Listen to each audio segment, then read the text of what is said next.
રાજકોટમાં કોર્પોરેટરે અધિકારીઓ સામે સવાલ ઉઠાવ્યા છે। કોર્પોરેટર જીતુ કાટોડિયાએ બળાપો કાઢ્યો। અધિકારીઓ અને કર્મચારીઓ કામ કરતા નથી તેવો કોર્પોરેટરે આક્ષેપ કર્યો।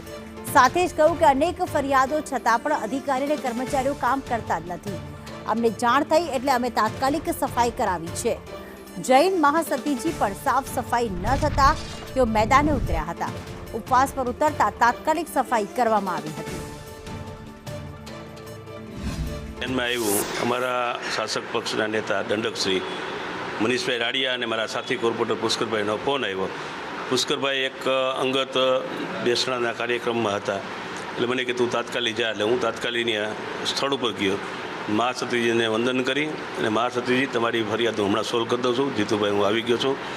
એટલે તે પછી કોર્પોરેશનની તમામ ટીમ કામે લગાડી। આરોગ્યથી માંડી, સફાઈથી માંડી, જે ડ્રેનેજની છે, બધા કર્મચારીઓને કામે લગાડી તાત્કાલિક મહાસતીજીની ફરિયાદ સોલ્વ કરી। નેમિનાથ વિતરાક સોસાયટીમાં છેલ્લા 20 વર્ષથી રહીએ છીએ અને અત્યારના તંત્રને કચરા બાબત ફરિયાદ, ગંદકી બાબત ફરિયાદ કરીએ છીએ તો કોઈ આવતું નથી।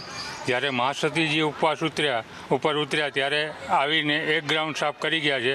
બાકીના 2 ગ્રાઉન્ડ હજુ બાકી છે। નથી કોઈ ઝાડુવાળું આવતું। વરસાદની સિઝનમાં પાણી એટલા ભરાય છે કે કોઈ સમસ્યાનો ઉકેલ જ નથી થતો। ગાર્બેજના પૈસા ભરીએ છીએ, ટેક્સ ભરીએ, વેરા બિલ ભરીએ છીએ, છતાં બી આ સહન કરવું પડે છે।